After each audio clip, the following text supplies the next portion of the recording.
radio station na wo Accra ha na wo now so sisia na wugu so now so say abro so house eja to ho no wo me modin wo sa radio station e be si court me ka kire wo e be si court. I don't want to talk more. Nipa frame sisia no e bro nipa be 40 Mosa radio station na me person be mo radio ni din mo radio station na mo yes announcement ni sisia na mo ye be 30 minutes ago no me person be mo din e china mo expect a court letter tomorrow expect court letter. I'm sorry to say this because assembly na mo te Ghana ha na mudi ai na mo person tem bi nipa nkasa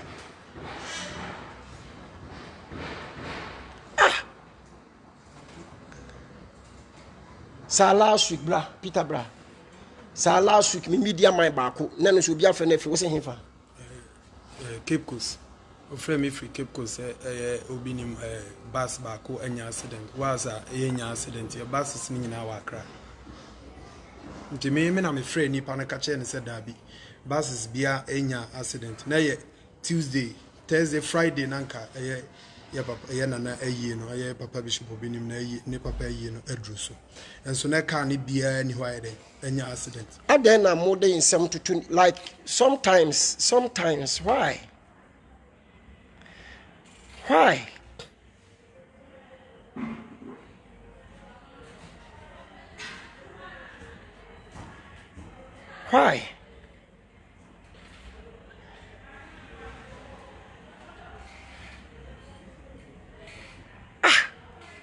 Edan na mo si ahyeneni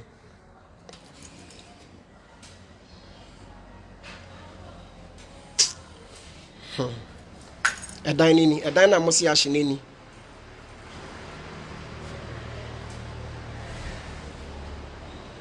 edan na mo si ahyeneni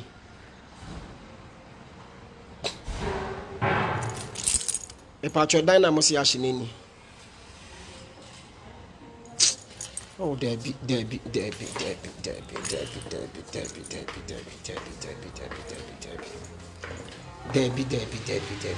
Just a mechanical for me who cry, menti or massa. Ain't fanashi, like a dine fanashi. More can you say dinash, ain't fanashi, a dine ain't fanashi.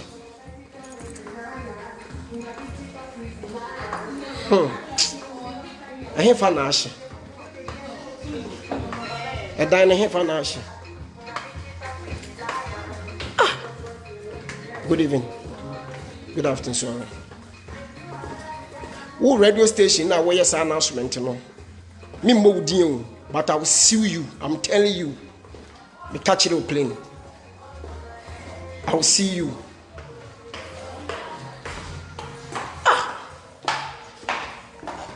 Up there.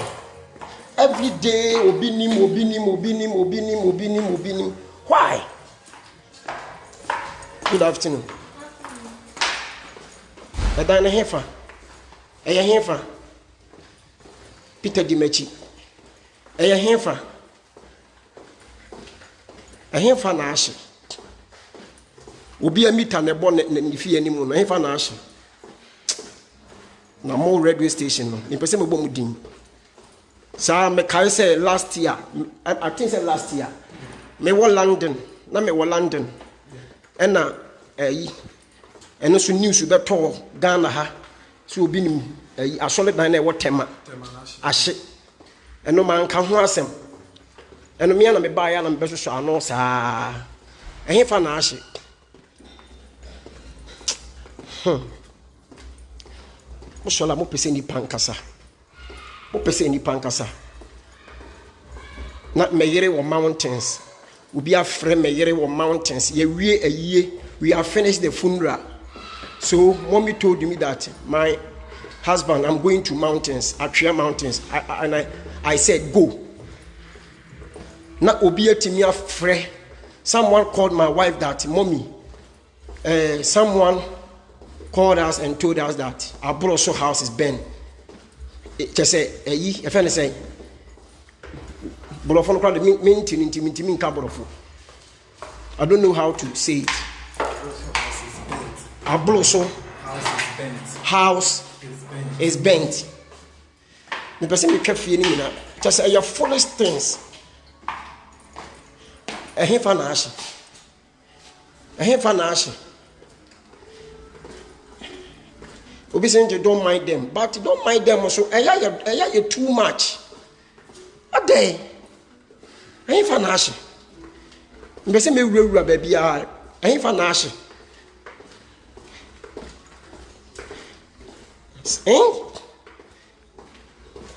So last year, the same thing I'm here. Temasole Danashi.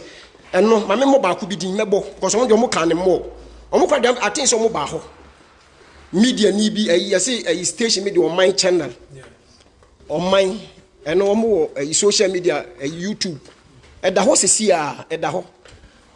Oh, at the horse is here on my channel. Oh, and no, my obinim dine at what time and I day. I shit. Oh, my call from a slow to down. I have an ash. It doesn't be rubber, baby. I have an ash.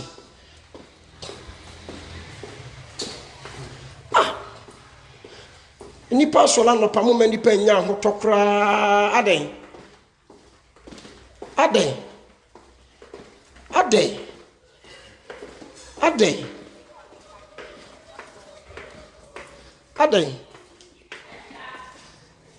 Ehefa, I saw the dining.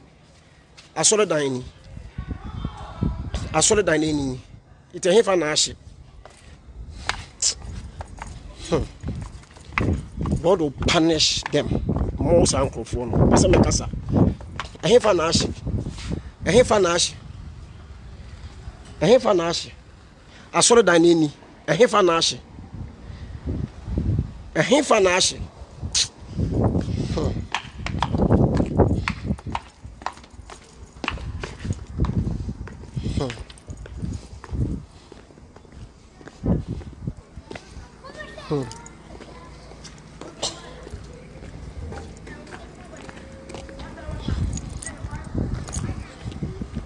Asiasam ko amosola mo se asofo ni kwase edi atem. Mosola mo se ni kwase asofo di atem. Ni kwase asofo kasa. Asofo yom Philip. O se asofo yom Philip. Bible cracker. Yom Philip. Like kwase asem na ekoso no. How can you stupid like this?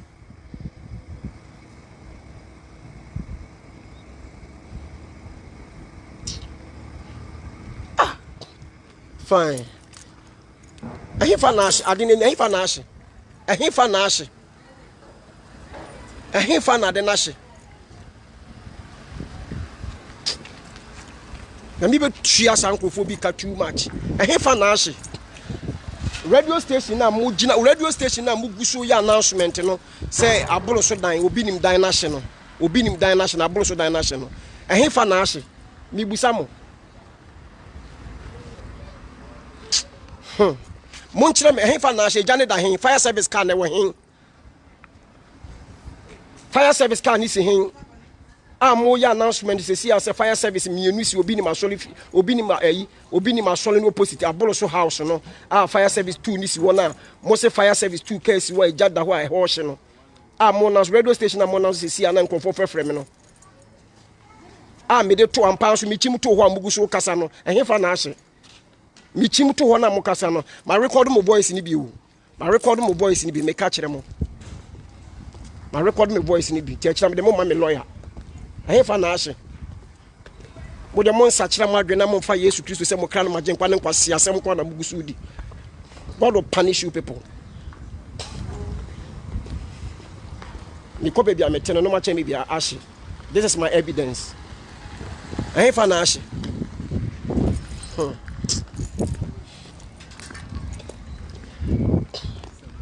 Kwasi asem bia na mote yayi asole dan nani ha na ya asole dan obi aka se me fanche sa wo my channel asa ho de ko to YouTube say obi nim dan na wo temashe man ka hwe eno na radio station yenu nso afa ade fa na ahye ejane da hen aha na mete me compound te agya ne da fie bem efie de hin ne agya ne da mo so na mo se me ni atem mo ye mmoa maka o say mo ye mmoa papa mo ye mmoa. Show me the house is burned no, show me the house won tell me fie kro na mo ka no.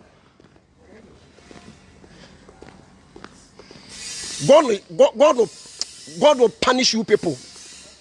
God will punish you people. Mo tell me fie kro na ahye no.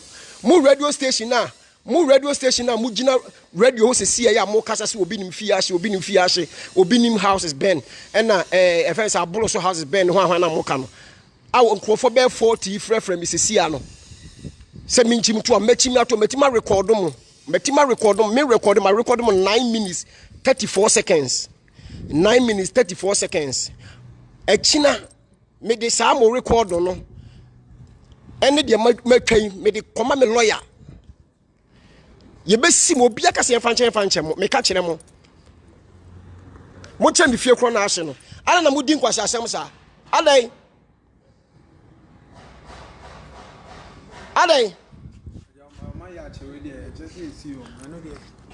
what you say?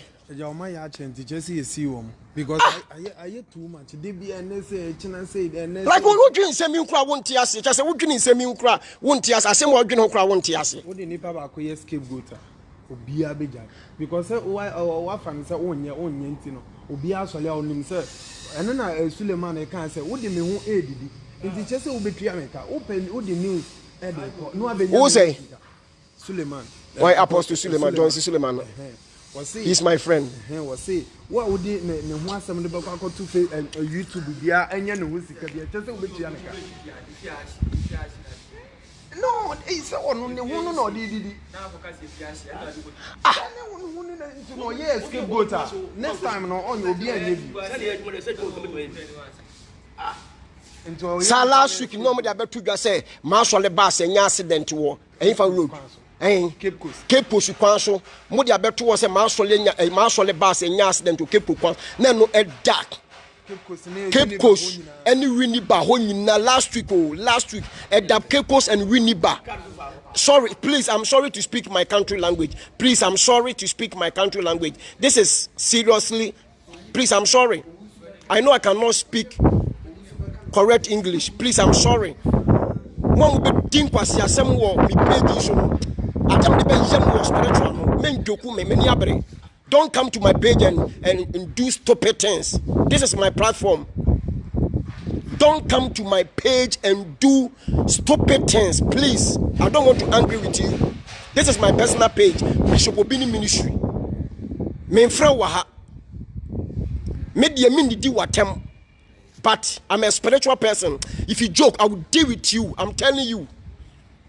Be very careful. What the ubetimi asere, ubetimi di agro. Don't joke. Don't joke. Please don't joke. Ubetibedi agro. Udibedi agro be sere omuntimi nya hwe dien. Don't joke. Don't joke. Don't joke. What the other year one can hear with that. Don't joke. Please stop. Asamna make can stop. What the day be an obi antimi nya hwe. Stop. Stop. And shamabufuo. Se enya wa wudin na wode ebie Facebook na you be din na wan wakra na me rush spiritual me hu nipa kro na woye. I'm telling you, God is my witness, Jesus Christ is my witness, heaven and me parko is my witness. Amen pebo nsem gem akọ. Heaven and me parko is my witness. Amen pebo nsem gem akọ is my witness. Minya tambo bo so mpa ye me hu nipa kro se you din na de bie account so you be din ya me hu. Me mfa ho nchew. Be very careful, Mesrew. Emma mi page so emejimi. Emma mi page so medin kwase asem. Mani abre. Ena nipa nyini hwe, mafuru nya na efu dwen no. Mapempem nyina na epa. Adai, nipa nyini na de bia mo manipa na ndwen. Me yire wo mountains, mo frefre no. Emma no so frem na me se mente. Afem ko hwe me phone so a me phone ba akọ so we bebre ni me number yi. Me ko hwe me phone ba akọ so a more than be 80 miss calls. Me frefre bi mo se mintie radio, me ko tie radio na. Mo ti radio station na so obinim houses ben and the day obinim dia obinim fie hye abolo so house na hye efie dia he na hye mo kire me fie kro sa na last year mo de ye me obinim asole dan na wo temashe eno me Fred temasofo no se genya no kre na fire service kra ba ha asma mi ken mo pa mo ko busa tema fire service mo pa mo ko busa tema fire service company asma mi ken wo se unim asem bia cough tema fire service company not tema fire service company a 2 car 2 3 aba solid down ho yen ko hwe a eye meter na enya meter na meter se na meter meter na problem wo say meter ba ko na problem wo yen ko hwe na eye meter eye meter o meter 1 meter na ECG ni bi so be connect meter bi obi meter na ho no ye the touch a crash here and meter and then we change meter no na my announcement no ba bia say jada ho na fire service 2 abaho fire service ni be duru yom say yate wo social media so radio say e jada wo fia ansa na mo frem wo London we so da me wo Ghana me ntu kwan BNC ha adai me wo Ghana me ntu kwan na mo de abedi me adai mesie me papa mo ma me nyama so mu mesie no memene da kwasiada ya yase da sole edwoda benada wukuada adai na mo start this ade we di me adai boni be na mayemo me se radio no me mo din me bodi obefa ho adwene obi apatcho me fa nchewo obi apatcho me fa nchewo echina mo beti me court letter mo sa radio no me mo din eye me di besia wo say am awie ma me team fifire sa adai scapegoat.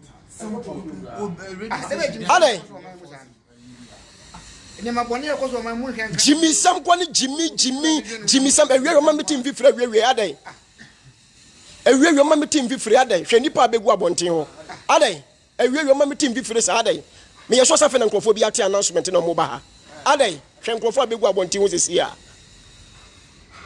wo to gate in security man Baba loku gate no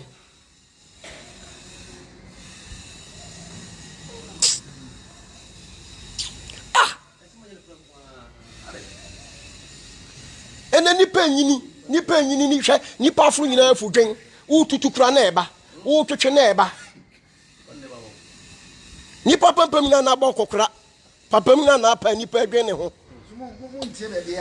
nipa nyina yesu nyansa na bi gusu jimi na mpese me yusu no bata ba men kala me hontom wo ebi keso tigana he jimi eyem de besia na wo radio station market wo radio station na wo de obeba me page so asem we are making market on the wall and na ye Wednesday wo beba me page so abedi nkwasi asem I know Ghanaians understand my language I don't want to talk too much I know Ghanaians understand my language wo beba me if you come to my page and do stupid things wo ba me page so be din kwasa se be twotworo emoji sede ne agro ne hwan wo den delete ho me se me fa wo din na bo so mpa I'll pray with you I pray about you na me bo so mpa na ruade ka kire me se enye wo din na de bie page no eye wa wo din so na wo de bie ye enye wo picture na de bie eye wa picture na de bie na ruade mam you food deities make sure some your spiritual person me knew what I would never insult you here but I will deal with you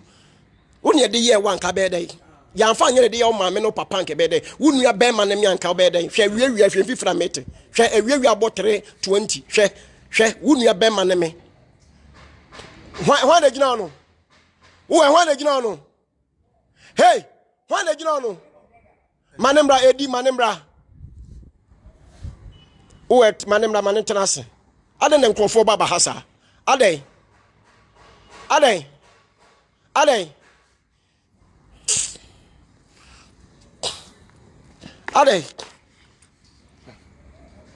said, spiritual man, I saw come, who say spiritual man, I didn't do the rosa. What my yama woman Casano, woman you be. who say You say, would the nipa bako a scapegoat? Usuna, the next person who on you beam. na unim say asem na me se menka e se me nua kwaku ye se me ka kwaku angu nipa kro kwaku bofo wo so odi ochi obi tu mu enye ayi wo na ayi comfort grada se no me ka kwa bi o so akwaje eduru akwa bi on fe ni Elisha sunyani ochi ni tu mu no wo se ayi bi esuro ti obi esuro so be kana asem nti wo de obi scapegoat mesi wo mo court simple na sam obi anka bi are wo ntumi am evidence bi ase bibi shi wo ha ma se dem ese wo dem was o man mu mra kwa tia sa ayi no edi macho man bibi ani ho kopa ba bi tra na bibi ansi na mra kwa tia sa ayi no obi hwe edi mu nyina from mu fi aduba adai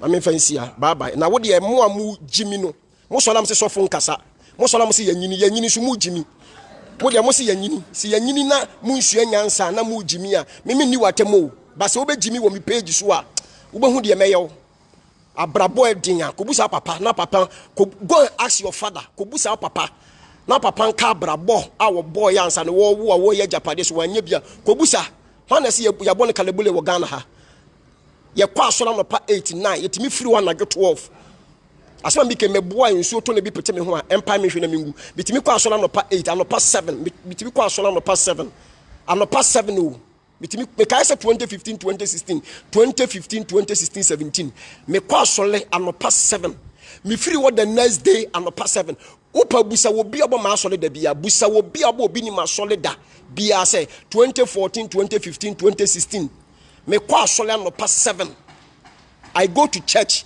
7 a.m. and I return back the next day morning 7 a.m. It me bo makwa asola no past Sunday morning 7 o'clock a.m. no. The next day no ahomache 3-4 after na mididi. After na mididi the next day morning 3. That time I'm eating. Sa time na mididi. Adan nipa nko school. Eti nyankopon so wafre nipa. Ti nipa putu ne self nyina dia share adwuma no be se ebedi ne kura merade.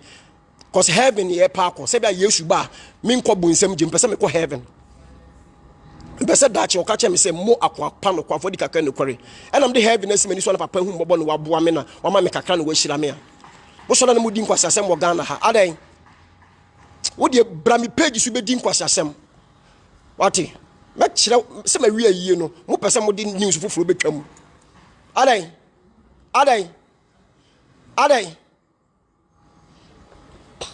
When Ghana ha when the kwa adwuma no past 7 no wasa upon the next day agini pa mako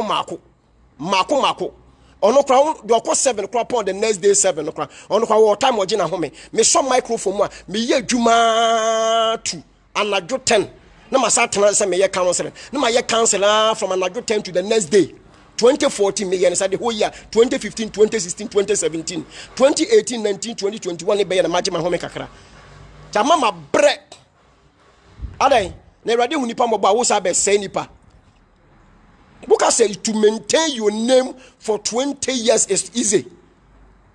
To maintain your name when you go here obini, when you go here obini, to maintain your name, to maintain your miracles, to maintain your favor, to maintain your blessings, it is not easy. A big bad within 1 year 2 years no matcham 3 years no matcham to maintain wuti obini dina disay wuti obinim di na di sen wo de mo chorchoro san kwase asem bi ene nema wo behu de beye mo nkurasefo ne jimifo a mo de ye ka hwe kirema muntie adan wo ka mo se nipa ne kasa too much, you talk too much foolish people when kasa too much obi afro wo me page say wo kasa obi afro page obi afro wo ha you see God will punish you people in Jesus' name. Mubo de beya mo amo church nyina no be start abom so mpan ka kire say mintimi nya wo hwe wo de kase mintimi nya wo hwe na wo de free na ko hwe wo da yesum hwe wo sikasem hwe wo adwuma hwe wo relationship hwe wo warrior hwe wo brabo hwe wo ni paduam wo de hwe de be koso na ka kire wo say mintimi nya wo hwe onyankopon na wo teso na wo judge me no mienu no obehunu de wo di ne yonko atem wo ne de ye wa ka be ye din wo behu ma me fka so na behu de besi eme de se bi musi tadi nya abotre wo behu de besi obi afro wa ha say brami page won hu bishop obi ni ministry so me dia comment obi page da bishop obi ni ministry won hu say me dia comment obi page da and won say my comment obi page da because I'm thinking about myself wo de bra ha ne bedi nkwasa asem wo behu ma me fancy ya me nkasa bio bye bye